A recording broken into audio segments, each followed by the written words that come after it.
다 같이 자리에서 일어나셔서 찬양함으로 주님 앞에 나가겠습니다.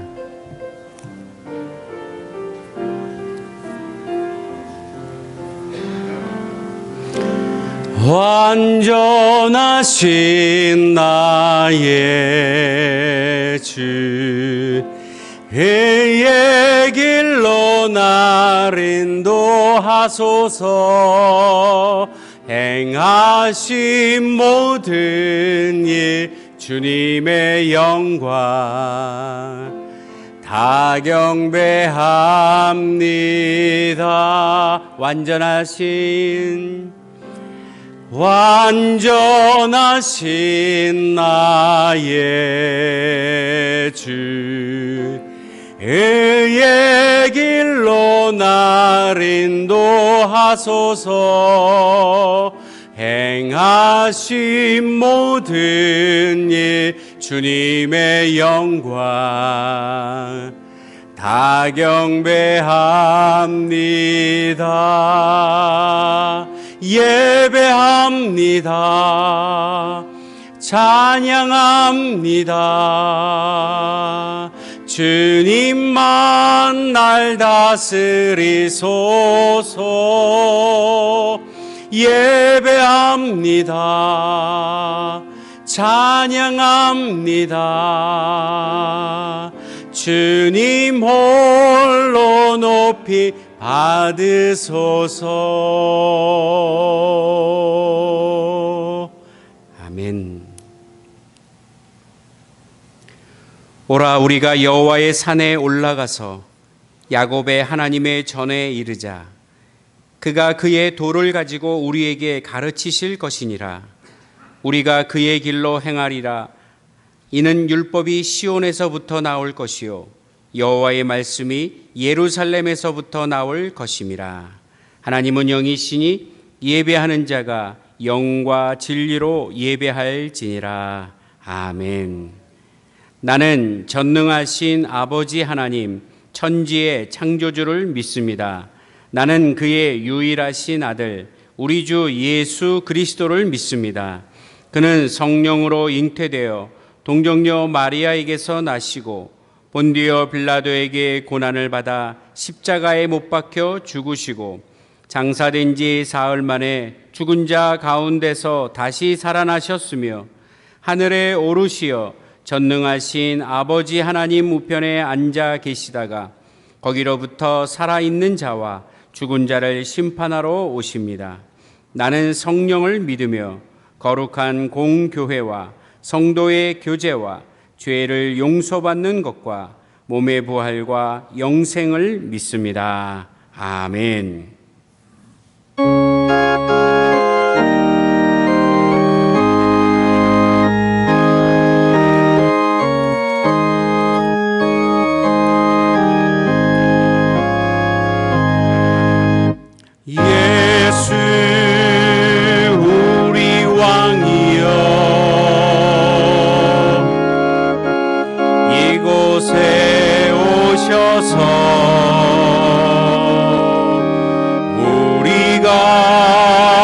함께 드리는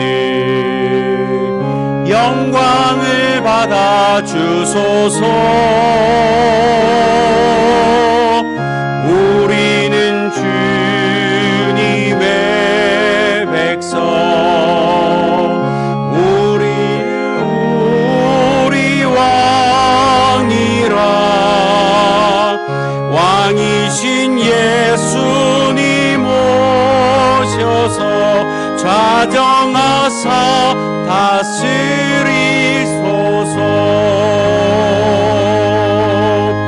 예수 우리 주시여, 이곳에 오셔서 우리가 주께 드리는 찬양을 받아 주소서. 우리는 주님의 종들, 주님은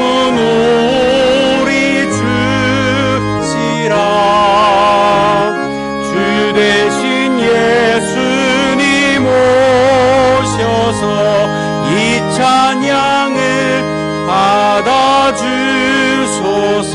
다시 한번 찬양합니다. 예수 우리 왕이여, 예수 우리 왕이여, 이곳에 오셔서 우리가 왕께 드리는 영광을 받아 주소서. 우리는 주님의 백성, 주님은 우리 왕이라. 왕이신 예수님 오셔서 좌정하사 다스리소서.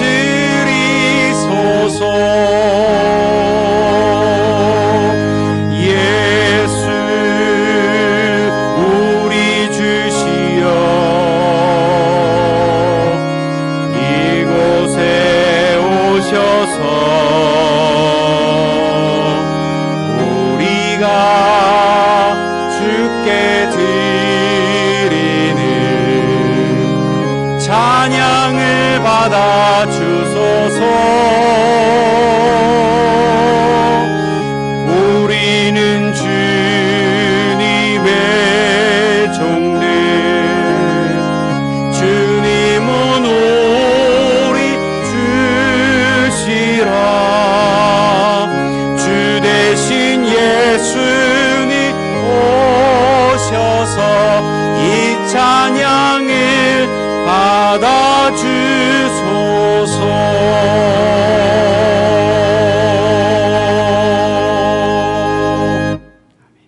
자리에 앉아주시기 바랍니다.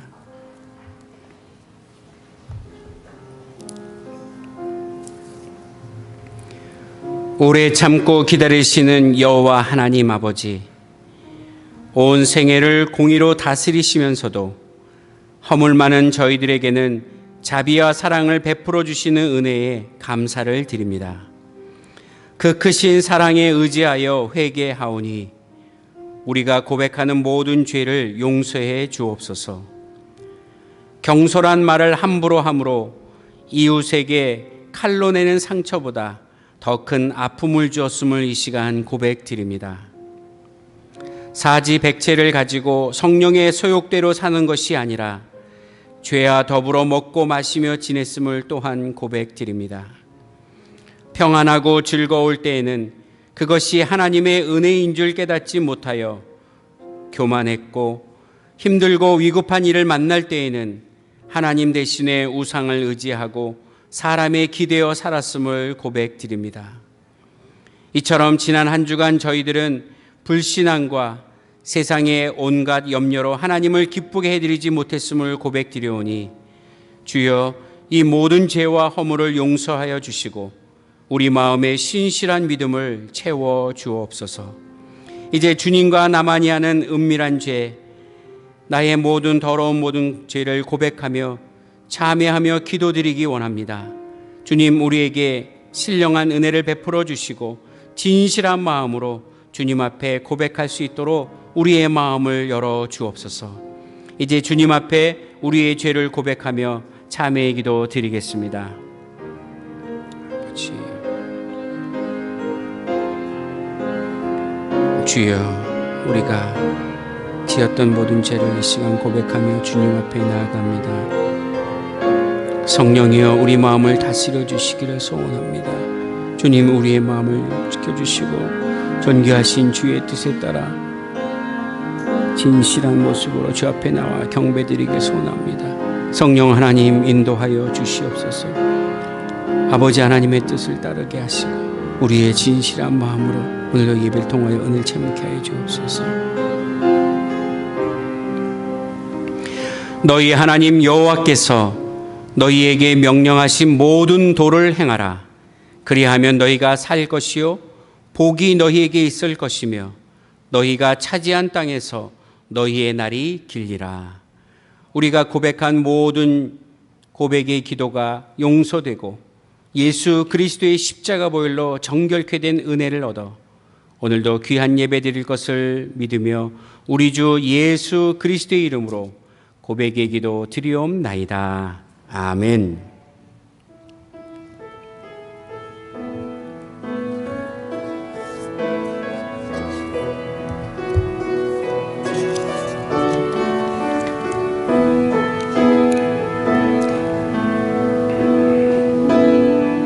하늘의 문을 여셔서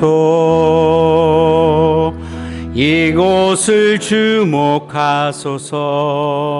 주를 향한 노래가 꺼지지 않으니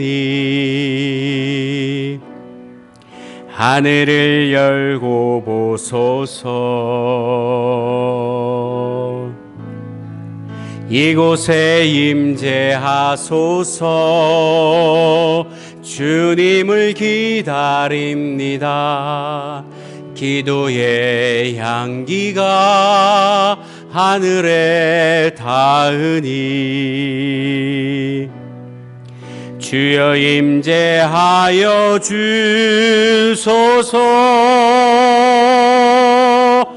이곳에 오셔서 이곳에 앉으소서. 이곳에서 드리는 예배를 받으소서. 주님의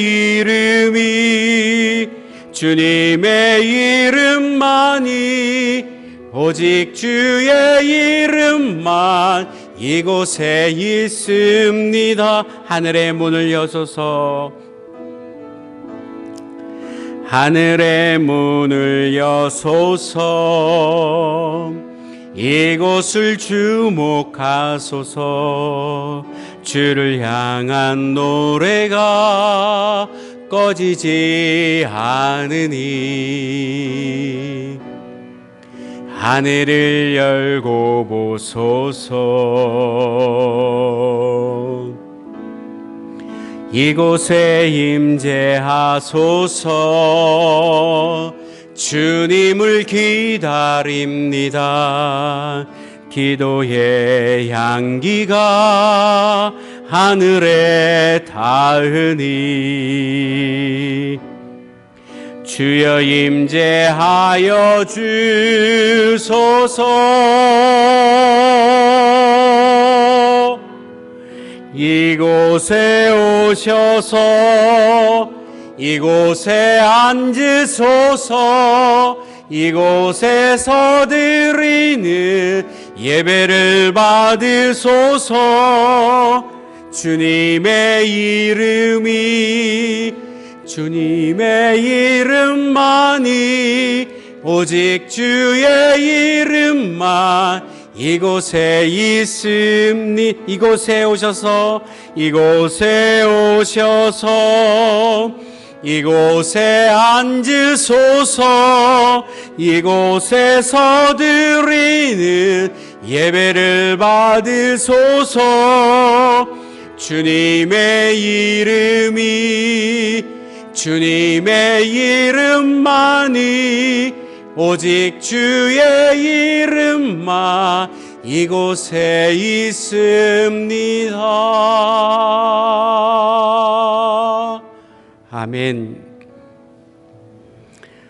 오늘 우리가 마음을 모아 드리는 이 예배 가운데 성삼위 하나님 되시는 그 놀라운 은총이 이곳에 임재해 주시기를 간절히 소원합니다. 우리 함께 마음을 모아 기도할 터인데 여러분 주보 안쪽에 있는 기도 제목을 같이 읽으면서 우리 함께 기도하도록 하겠습니다. 기도 제목 1번부터 같이 읽겠습니다. 시작. 생명이신 예수 그리스도를 주인으로 고백합니다. 평화의 하나님, 코로나19로 인한 혼돈 속에서 세계와 우리 대한민국을 지켜주소서. 코로나19 백신 개발로 차별 없이 공유하여 이 어려움을 함께 이겨내게 하옵소서. 위정자들에게 넉넉한 마음과 민첩한 사고를 주옵소서. 고아나 과부와 나그네를 돌보라 하신 하나님, 우리 교회가 도움이 필요한 이들을 외면하지 않게 하소서. 소외되고 차별당하는 사람들, 직장을 잃은 사람들, 건강을 잃은 사람들, 관계를 잃은 사람들을 불쌍히 여겨 주시고 이들과 함께하는 교회 되게 하옵소서. 세계 각지에서 복음을 전하는 선교사들에게 타국에서 겪는 코로나19의 어려움부터 피할 길을 주시고 고국을 쉽게 오갈 수 없고 의료 혜택을 받기 어려운 상황에서 하나님의 특별한 보호하심과 위로를 경험하게 하옵소서. 성도들의 삶이 힘들고 어렵습니다. 붙들어 주시고 힘 주시는 주님을 만나는 소중한 시간 되게 하시며 강건케 하여 주옵소서. 아멘. 우리 함께 나누었던 기도 제목과 또 여러분 마음속에 있는 제목을 아뢰며 우리 이 시간 중보적으로 기도하도록 하겠습니다. 기도하겠습니다. 하나님 감사합니다.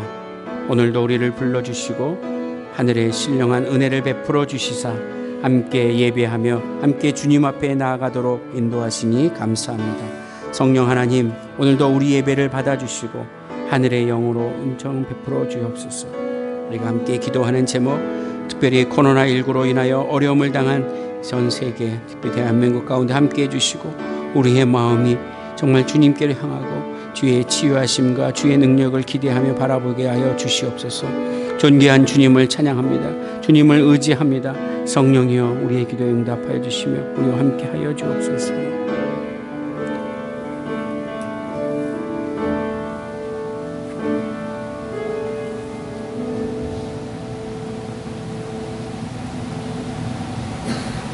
우리에게 진리가 되시며 구원이 되시며 생명 되시는 하나님 아버지, 여호와의 위대하심과 권능과 영광과 위엄을 찬양합니다. 아멘.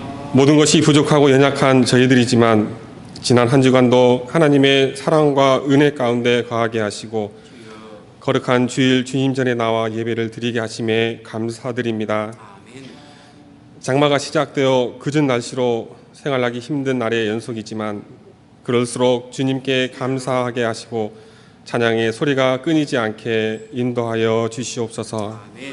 하나님, 2020년 지난 5개월 코로나19로 인해 인간의 나약함을 깨닫게 하시고 공적인 예배를 교회에서 드리지 못함으로 인해 다시 한번 예배의 소중함을 깨닫게 하시니 감사드립니다. 코로나19로 낙심과 절망에 빠진 저희들에게 소망의 빛을 비춰주시고 이럴 때일수록 하나님께 나와 기도하게 하시고 이 모든 일로 말미암아 저희들의 믿음이 성숙되어지고 합력하여 선을 이루어가는 남원교회가 되게 하여 주시옵소서. 아멘. 하나님, 남원교회 유치부, 아동부, 중고등부, 청년부를 위해서 기도합니다. 코로나19로 그동안 학교에 등교하지 못하다가 지금은 학교에 가고 있지만 불안한 현실 속에서 살아가고 있는 저들의 마음을 위로하여 주시고 코로나19로부터 보호하여 주셔서 학교에서, 교회에서, 가정에서 마음껏 뛰노는 우리 자녀들이 되게 하여 주시옵소서. 그들이 성경 말씀을 사모하며 세상에 선한 영향력을 끼치며 살아가는 주님의 자녀 되게 하시고 요셉같이 꿈꾸는 자들이 되게 하시고 자신의 능력 밖이라 생각하는 꿈일지라도 주님께서 이루어 주실 줄 믿고 나아가는 주의 자녀들 되게 인도하여 주시옵소서. 하나님, 가르치는 교사들에게도 함께 하셔서 천하보다 귀한 그 한 영혼을 귀히 여기고 사랑으로 품고 주의 자녀로 양육하는데 부족함 없게 인도하여 주시옵소서. 하나님, 우리 남원교회가 큰 비전을 품게 하시고 지역사회를 향하여, 제주를 향하여, 더 나아가 우리나라와 세계를 향하여 복음을 전하게 하시고 세계 각지에서 선교의 사명을 감당하는 선교사를 위해 기도하며 그들의 선교 사역에 동참하게 하시고 하나님의 나라를 확장해 나가는 저희들 되게 인도하여 주시옵소서. 진리의 말씀 위에 바로 서게 하시고 세상에서 방황하고 낙심한 자들에게 위로를 주며 좌절한 자들에게 희망을 주며 낙담한 자들에게 용기를 심어주는 우리 남원교회가 되게 하여 주시옵소서. 믿음의 반석 위에 굳건히 서서 어떠한 어려움이 닥치더라도 좌로나 우로나 치우치지 않고 오직 십자가만 바라보며 나아가는 우리 남원교회가 되게 하여 주시옵소서. 하나님, 이 시간 마음이 지치고 힘들어 의지할 곳이 없어서, 그리고 육신의 고통으로 인하여 주님만을 의지하여 힘겹게 주님 전에 나온 성도들, 그리고 주님 전에 나오고 싶지만 여러 가지 이유로 나오지 못한 성도들, 하나님께서는 모든 것 아시오니 위로하여 주시고 다시 일어날 수 있는 힘과 용기를 부어 주시옵소서. 주위의 은총을 베풀어 주셔서 회복해 하여 주시고 하나님의 부르심에 합당한 삶을 살아가도록 인도하여 주시옵소서. 이 시간 김재옥 담임 목사님을 단위에 세우시고 하나님의 말씀을 선포하게 하시니 감사드립니다. 영육간에 강건하게 하시고 말씀을 전하실 때에 능력에 능력을 더하시어 성령 충만, 은혜 충만한 예배가 되게 하시고 저희들 마음과 정성을 다하여 감사와 찬양이 넘치는 귀한 예배를 드릴 수 있도록 주님께서 친히 주관하여 주시옵소서.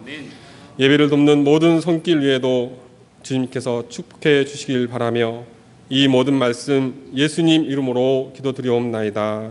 아멘.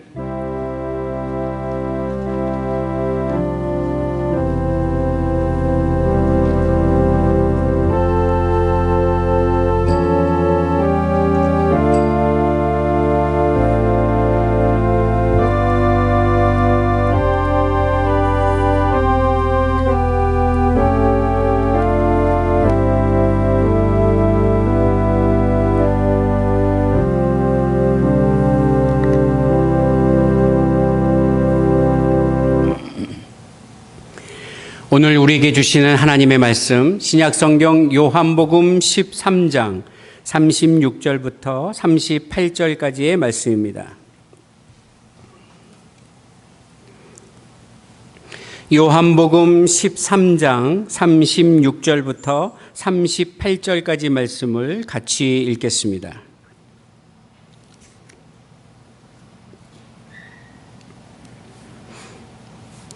이제 36절부터 함께 말씀을 읽겠습니다. 시작.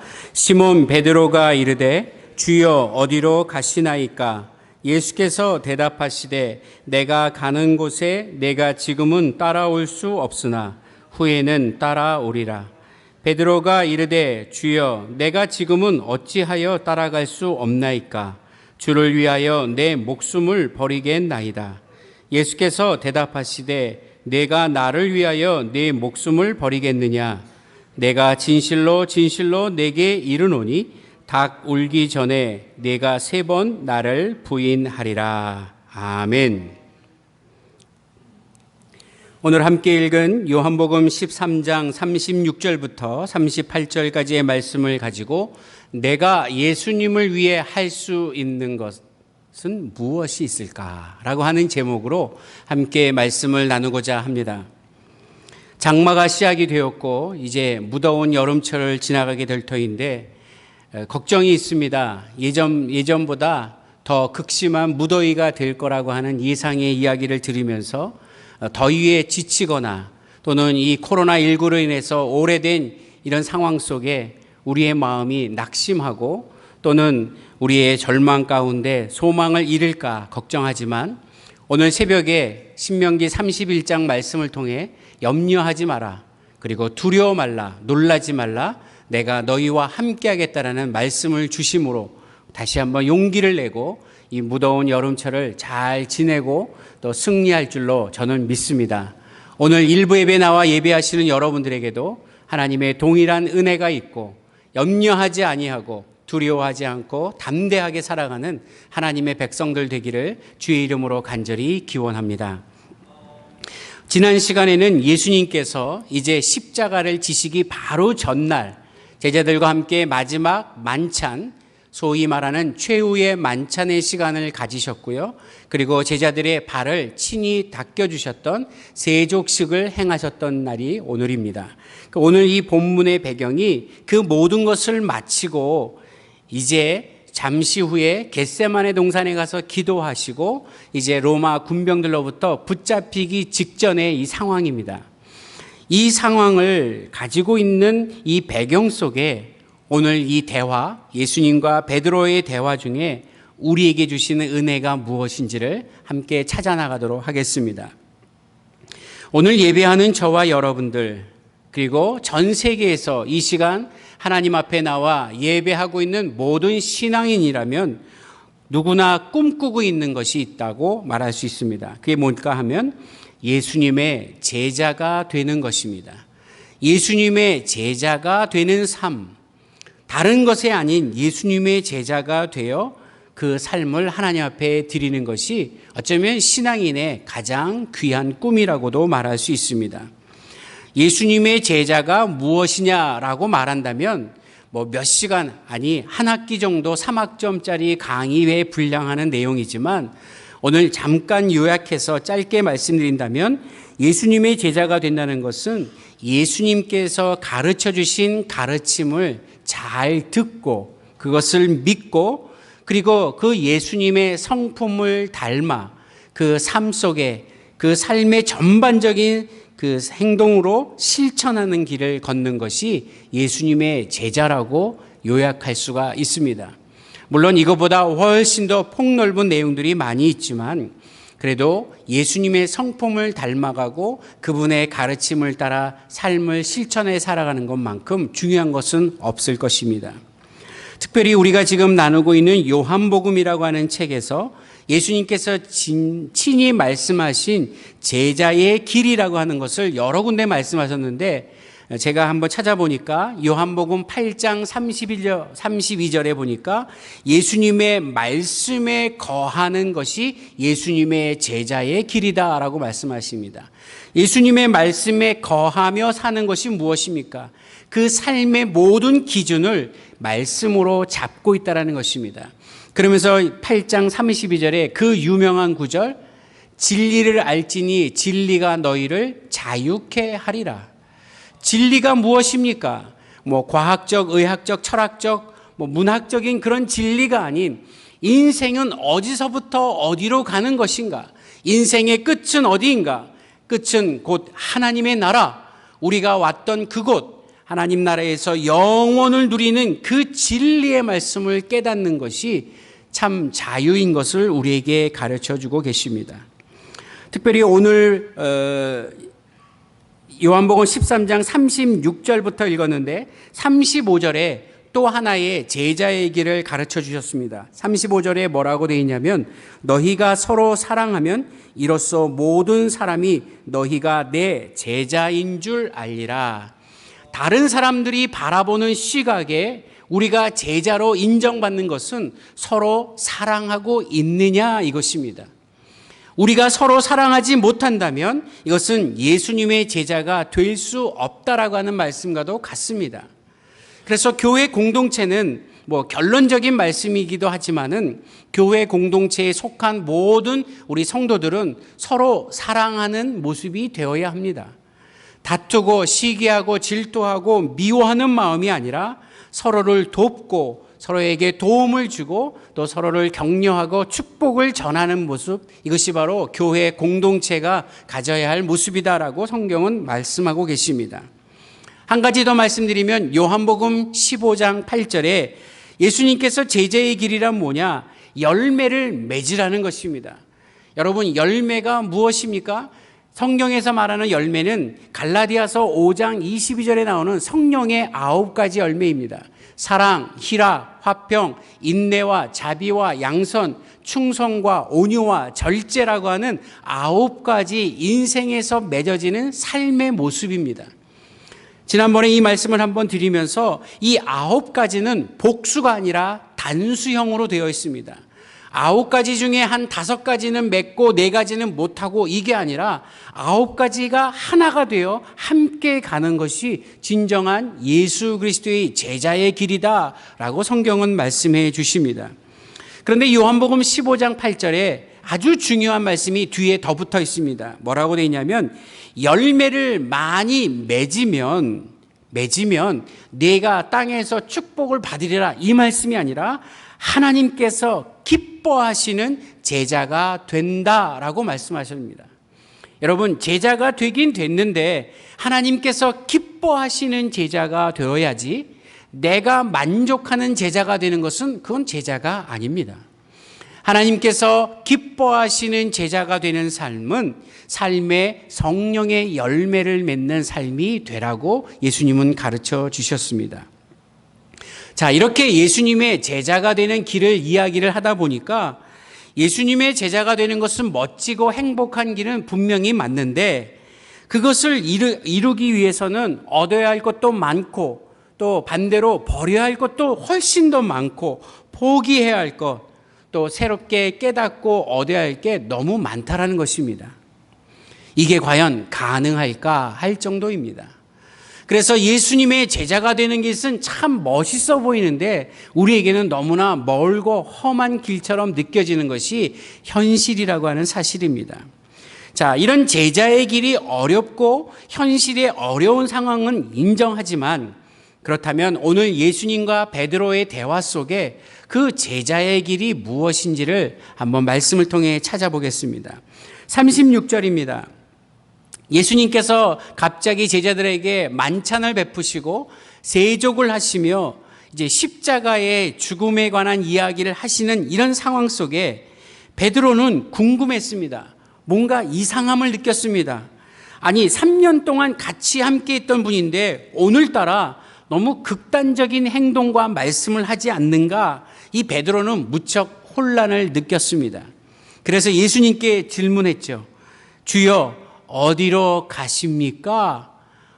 혹 어디 가시려고 이렇게 우려하고 작별 인사하시는 겁니까?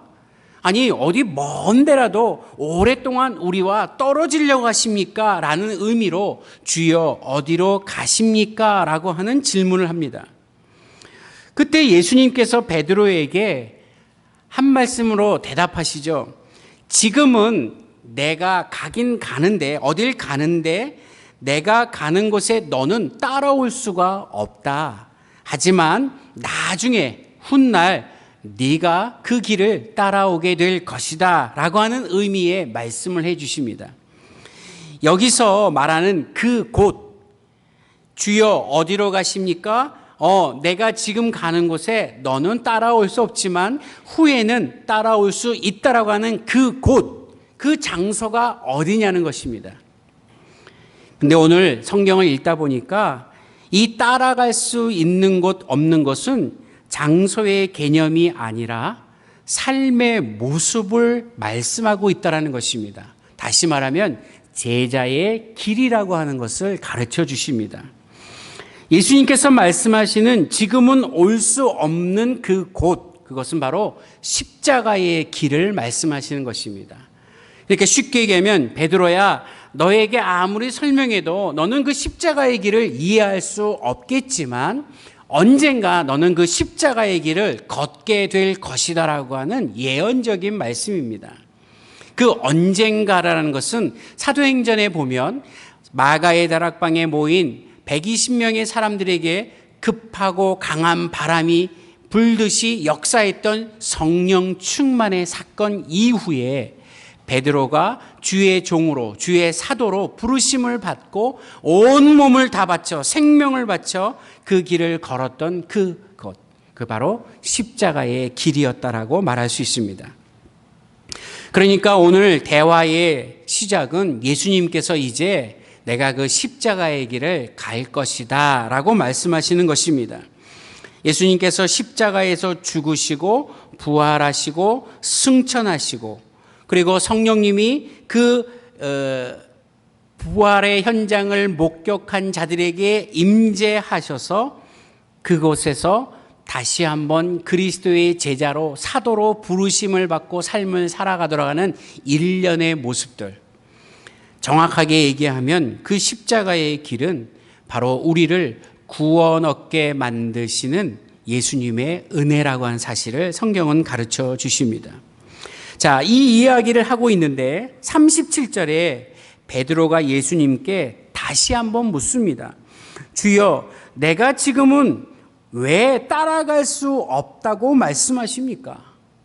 내가 왜 주님을 따라가지 않습니까? 나는요, 주님을 따라가는데 내 목숨 다 버리겠습니다. 와, 얼마나 멋집니까?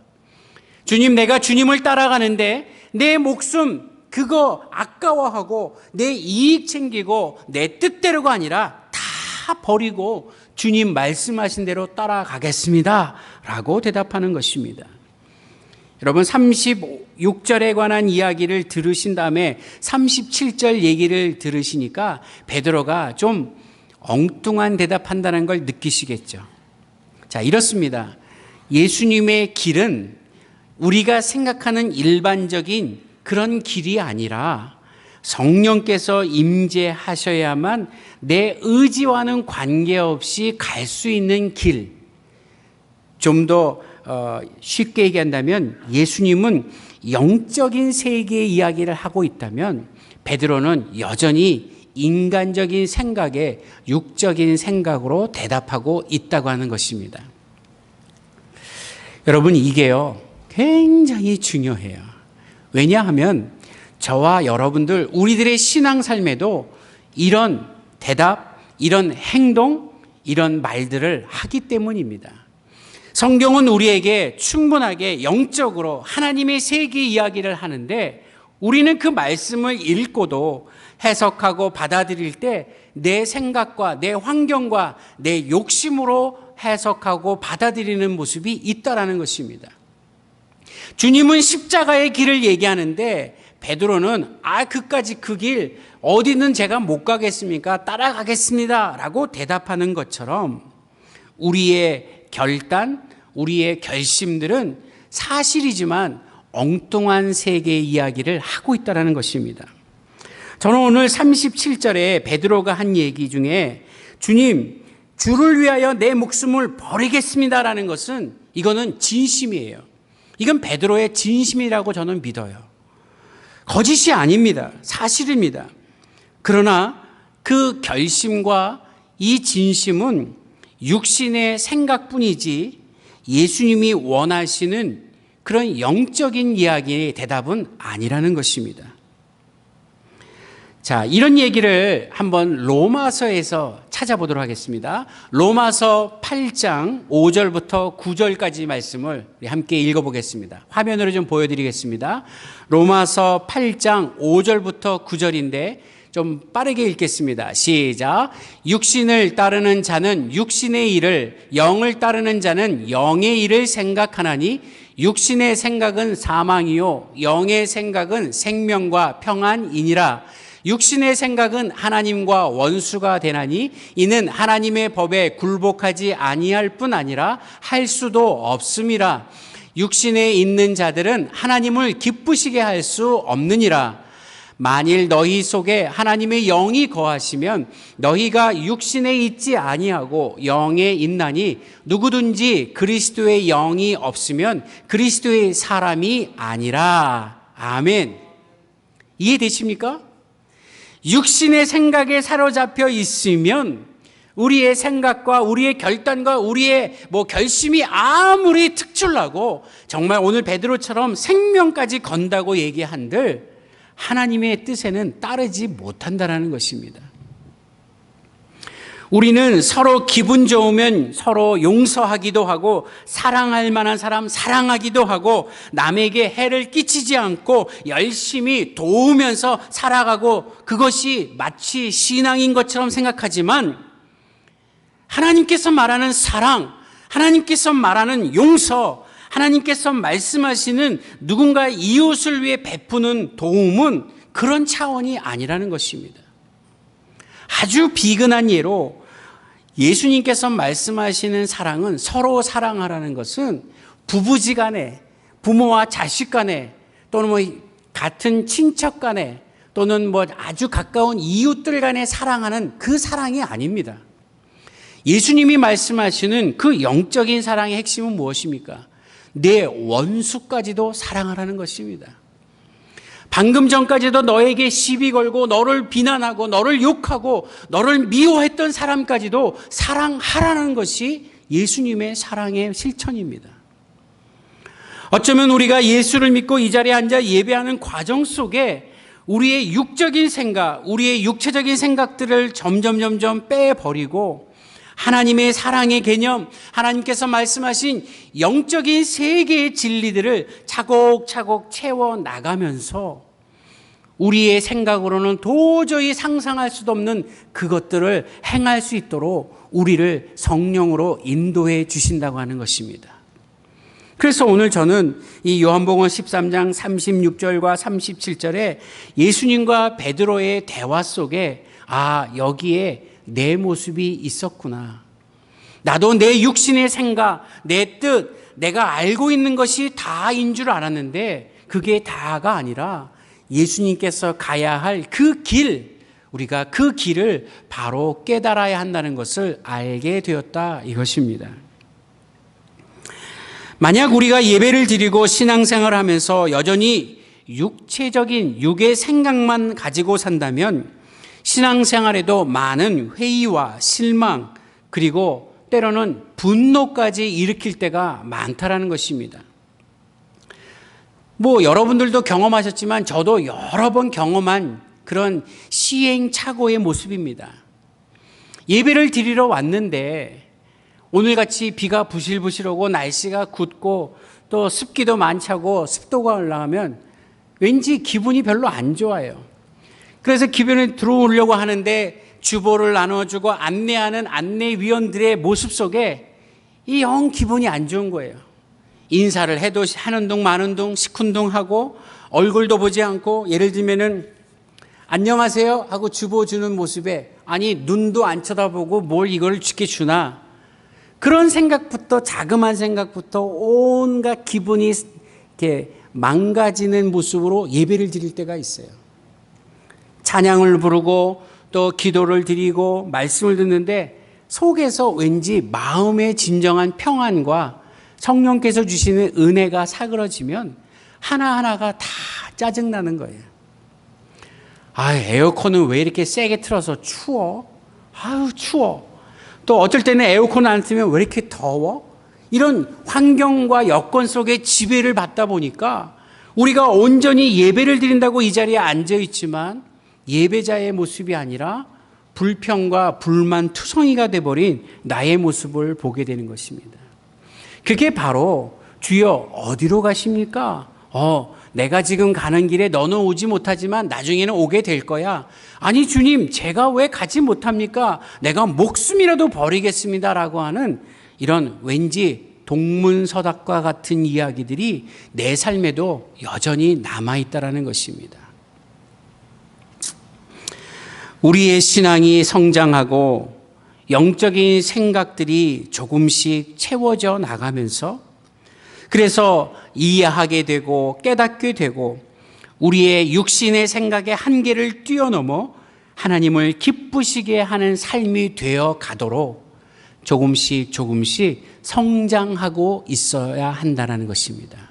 저는 이게 사도 바울이 로마서에서 강조하고 있는 성화의 과정이라고 말하는 것입니다. 지난 수요일 날 저는 신명기의 말씀을 여러분들과 함께 나누면서 우리가 애굽에서 광야 생활을 거쳐 가나안 땅에 들어가는 이스라엘 백성들의 여정이 우리의 인생의 여정과도 매우 흡사한데 바로 애굽에 있던 종되었던 자들이 자유의 몸을 입고 광야로부터 끌려 나왔을 때는 우리도 예수 그리스도를 믿음으로 말미암아 죄의 지배에서 사단의 지배에서 이제는 하나님의 자녀로 우리의 신분이 변화되었다라는 것을 깨닫게 되었습니다. 오늘 예배하는 저와 여러분들은 더 이상 죄인이 아니라 하나님의 자녀인 의인으로 신분이 변화된 자들입니다. 이것은 우리의 의지가 아닌 하나님의 은혜요 성령님의 다스리심으로 얻은 결과입니다. 그래서 우리는 신분의 변화를 받았는데 그 신분의 변화로 우리의 신앙의 끝이 아니라 우리는 그 신분의 변화에 걸맞는 삶의 수준의 변화가 있어야 한다. 이 말씀을 함께 나누지 않았습니까? 삶의 수준의 변화. 예수를 믿기 전과 믿고 난 후에 예수님을 믿기 전의 삶에서 행했던 온갖 인간적인 행동들이 예수님을 믿고 나서부터 성령으로 변화되는 삶의 모습. 그래서 이렇게 멋지게 옷을 입고 교회 나와 예배 드릴 때 예전에는 상상할 수 없었던 우리 마음에 주시는 기쁨을 누리는 것이 바로 이 예배를 통하여 얻는 은혜라고 하는 것입니다. 그래서 이제 예수님과 이 베드로의 대화가 가만히 보면 참 나의 신앙의 모습도 이랬었구나라는 걸 깨달으면서 이제 중요한 38절의 이야기를 예수님이 하십니다. 38절을 제가 읽겠습니다. 예수께서 대답하시되 내가 나를 위하여 내 목숨을 버리겠느냐? 내가 진실로 진실로 내게 이르노니 닭 울기 전에 네가 3번 나를 부인하리라.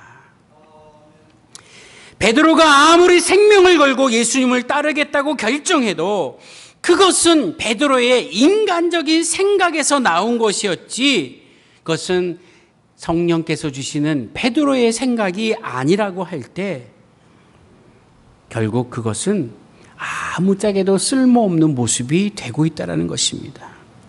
목숨 걸고 따르겠다고 작정한 제자에게 도망이나 가지 말라고 말씀하시는 이 예수님의 말씀이 무척 서운할 수도 있겠지만 우리의 결단과 의지가 그만큼 중요하지만 결국 거기에는 한계가 있기 때문에 성령에 사로잡히지 아니하고서는 우리의 결단과 의지는 아무런 의미가 없다는 것을 성경은 가르쳐 주시는 것입니다.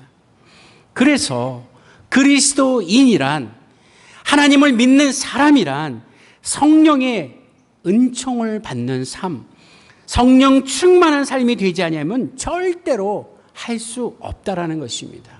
그래서 저는 오늘 이 말씀을 준비하면서 다시 한번 주님 앞에 엎드려 기도합니다. 주님, 우리 남원교회 성도들 오늘 예배 나와 하나님 앞에 경배드리는 이들의 한 사람 한 사람의 영혼 속에 성령이여 충만하게 임하여 주시고 하늘의 영광으로 가득 채워 주시옵소서.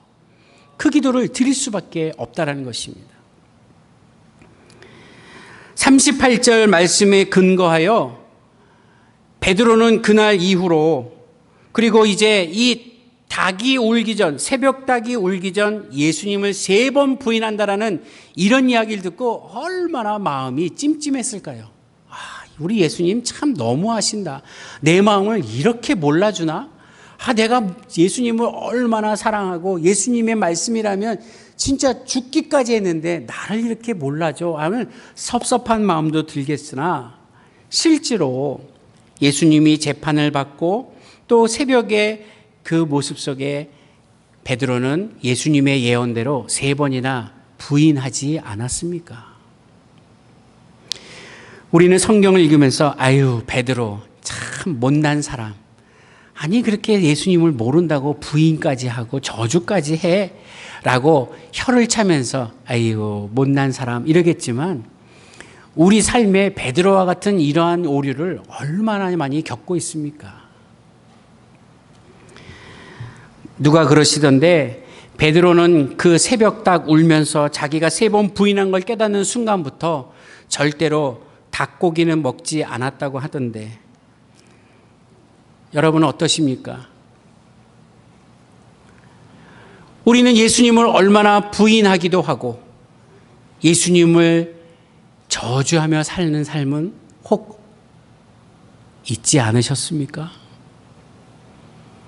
나는 내 생각대로 용기 있게 결단하고 살아간다고 하지만 성령의 지배가 아닌 내 욕심으로 하는 우리의 모든 생각과 말들 속에는 여전히 내 위주의 생각으로 가득 차고 있다라는 것입니다. 정리하겠습니다. 우리는 그리스도인이긴 하지만 성령 충만함을 받지 않으면 그리스도의 제자는 될 수 없습니다. 그리스도인으로 성령 찬송가 들고 교회에 나와 예배 자리에 앉아 있기는 하지만 성령의 충만함을 받지 아니하면 우리는 예수의 길, 그 십자가의 길을 가는 것은 불가능하다라는 것입니다. 그렇다면 나는 일찌감치 포기하고 그냥 그리스도인으로만 예배하는 사람으로만 살아가겠다 라고 혹 결정하시고 제자는 뭐 목사님들이나 하고 교회 리더십들이나 하면 되지 라고 생각하신다면 그것 또한 큰 오해이십니다. 왜냐하면 그리스도의 제자가 되고 십자가의 길을 걷는다라는 것은 그 주께서 주신 말씀에 의지하여 살아가는 삶이기 때문에 단순히 그리스도인과는 차별화된 삶이 되기 때문입니다. 저는 자기의 주장, 의지에 중독된 세상을 보시고 처방하신 예수님의 말씀이 바로 오늘 우리에게 주시는 베드로와의 대화 속에 보여주신 십자가의 길, 그 길이 바로 제자의 길이라고 말씀해 주시는 것입니다. 저는 오늘 남원교회라고 하는 예수 그리스도의 핏값으로 세우신 교회, 그리스도의 사랑의 실천이 있는 교회, 바로 서로 사랑하는 공동체가 되기를 다시 한번 기원합니다. 교회는 예수님을 따르는 제자 공동체이자 예수님께서 그 사랑을 성령으로 부어주시는 생명 공동체이기 때문에 우리는 모두 다 그리스도의 인으로만 사는 것이 아니라 그리스도의 제자로 살아가야 한다 이것입니다. 여러분, 우리 주께서 핏값을 세우신 이 몸된 교회를 사랑하시고 우리 성도들 간에 친밀한 그런 은혜를 나누는 자리에도 계시되 우리가 그 받은 사랑을 이웃에게도 전달할 수 있도록 우리가 성령 충만한 삶을 사모하고 그것을 위해 기도하는 삶의 모습이 되기를 주의 이름으로 간절히 기원합니다. 주여 어디로 가시든지 내가 가겠습니다라고 하는 엉뚱한 고백이 아니라 주여 내가 그 십자가의 길을 가도록 성령이여 나를 인도하여 주옵소서라고 하는 지혜들이 저와 여러분들에게 있기를 주의 이름으로 간절히 기원합니다. 기도하겠습니다.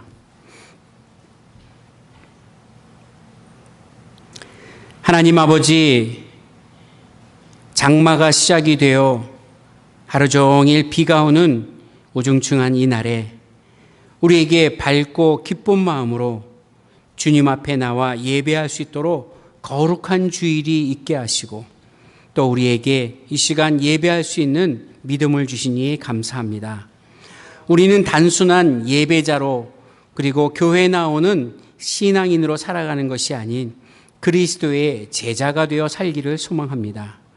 오늘 베드로에게 가르쳐 주신 그 십자가의 길, 지금은 우리가 갈 수 있다고 아무리 자신해도 갈 수 없는 그 길이었기에 성령 충만을 사모하고 성령 충만한 삶을 간구하오니 우리에게 임재하여 주셔서 우리가 그 길을 걸을 수 있도록 그리고 우리가 그 십자가의 길을 통하여 하나님을 기쁘시게 하는 삶이 되도록 인도하여 주시옵소서. 오늘 예배하는 이곳에 모인 하나님의 귀한 백성들에게 하나님 일일이 개개인에게 임하여 주시고 성령 충만한 삶을 통하여 이론이 아닌 삶의 실천에서 그리스도의 사랑을 나타내도록 함께하여 주시옵소서. 감사하며 우리 주 예수 그리스도의 이름으로 기도하옵나이다. 아멘. 우리 다 같이 일어나셔서 찬송가 456장 부르시면서 준비하신 예물 하나님 앞에 드리겠습니다.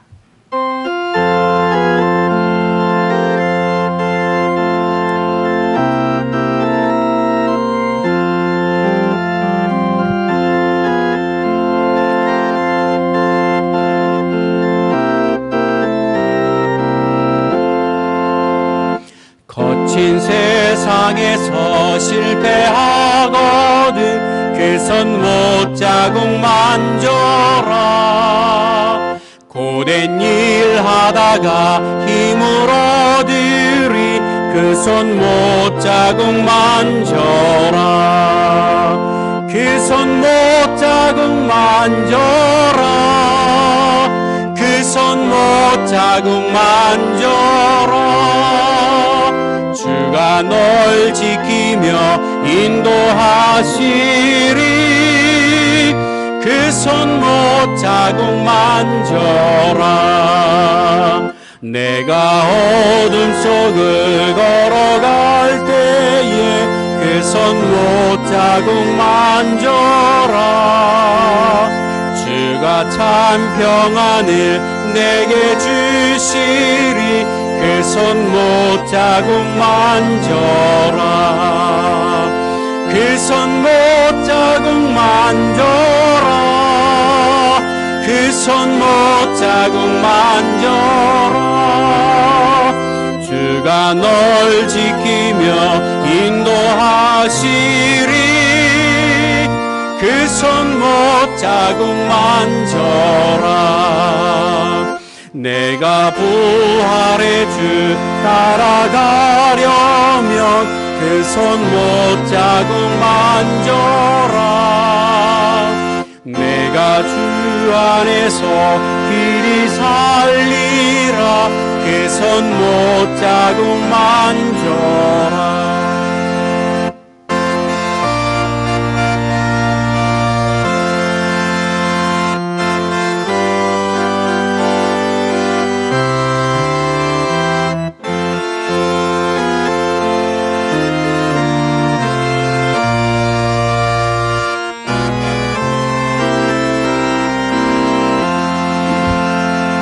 너의 죄악의 짐 무거울 때에 그 손 못자국 만져라. 마음 문 열고서 주를 모셔라. 그 손 못자국 만져라. 그 손 못자국 만져라. 그 손 못자국 만져라. 주가 널 지키며 인도하시리. 그 손 못자국 만져라.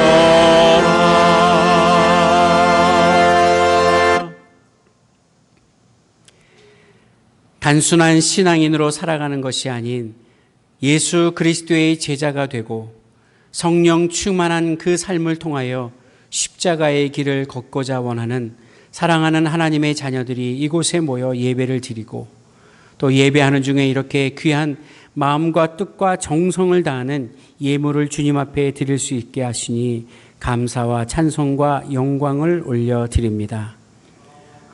물질로 인하여 무척 어렵고 힘든 때 우리의 수입이 없어 걱정과 한숨이 깊어지고 또 물질로 인하여 마음 상하고 온갖 괴로움이 가득 차올 때 그래도 주님 앞에 내가 드릴 수 있는 믿음이 있고 또 구별하여 하나님 앞에 드릴 수 있는 하나님의 귀한 사랑이 있음을 감사하며 이 예물을 드립니다.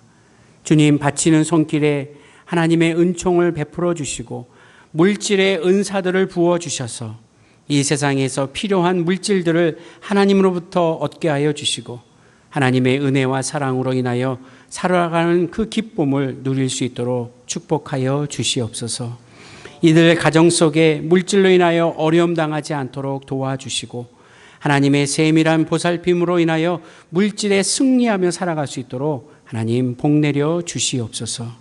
저희들이 드리는 이 예물들 예수 그리스도의 이름에 힘입어 온 세상에 쓰여질 때 복음의 능력이 나타나게 하시고 그리스도의 아름다운 향기가 온 세상에 가득하도록 함께하여 주시옵소서.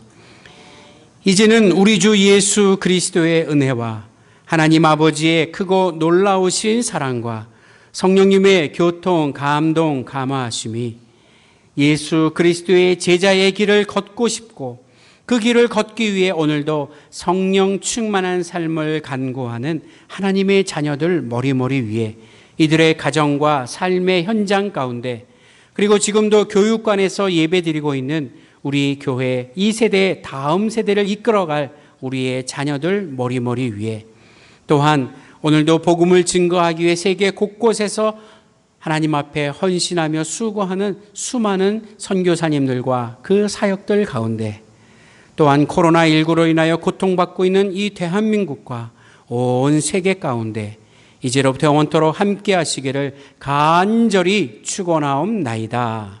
아멘.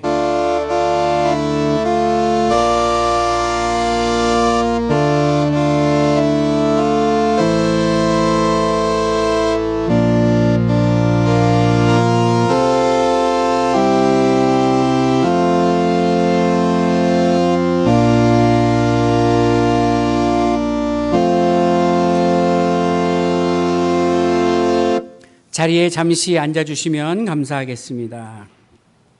오늘 6월 14일, 6월 둘째 주일 하나님 앞에 나와 예배하는 여러분들에게 주의 은혜가 함께하기를 간절히 기원합니다.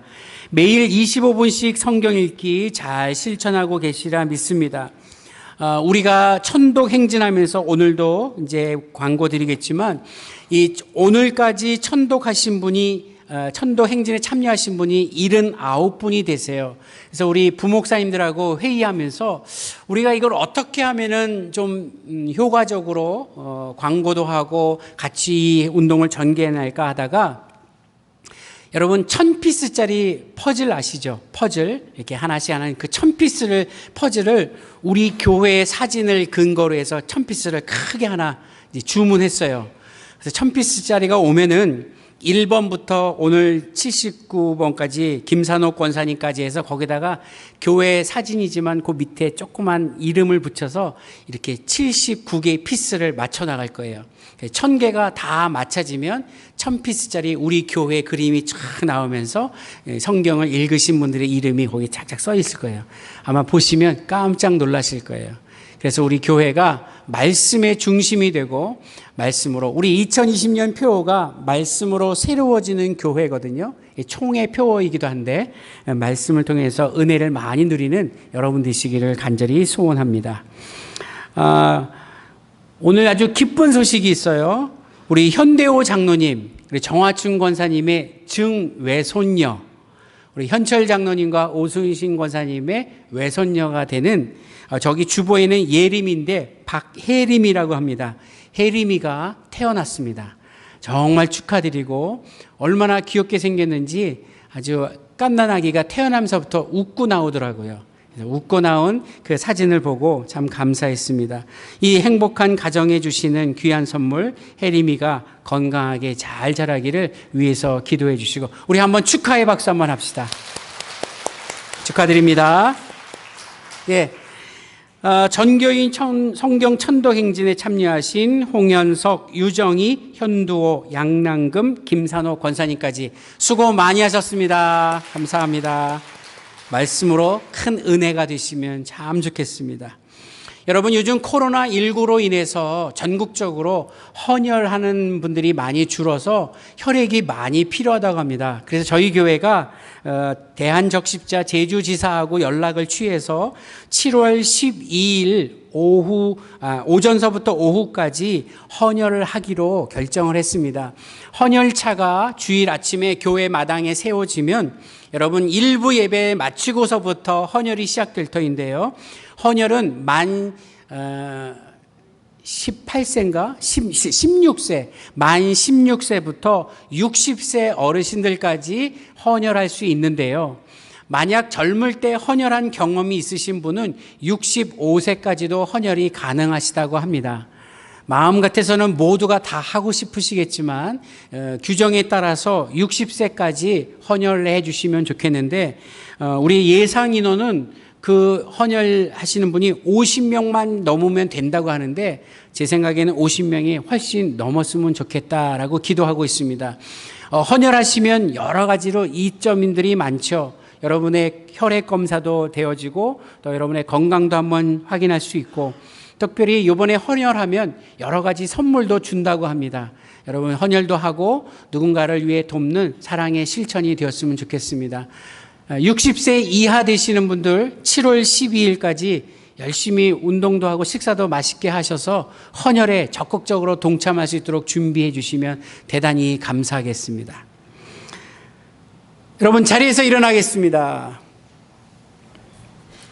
비가 오는 날씨지만 여러분 오늘 하루도 건강하시고 주의 은혜로 행복한 날 되시기를 기원하면서 우리 옆에 분들과 함께 인사합시다. 예수님의 제자가 되겠습니다. 감사합니다. 예배 마치겠습니다.